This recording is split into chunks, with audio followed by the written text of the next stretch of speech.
আসসালামু আলাইকুম। আমি আপনাদেরকে আজকে আমাদের রেস্টুরেন্টের কিভাবে যাবেন সেই লোকেশনটাই আপনাদের আজকে দেখাচ্ছি।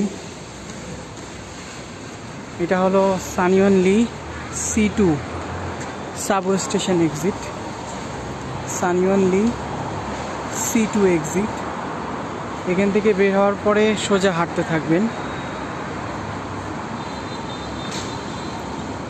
সোজা কিছুক্ষণ হাঁটলেই বাম পাশে লুকিন কফি থেকে সোজা যেতে থাকবেন।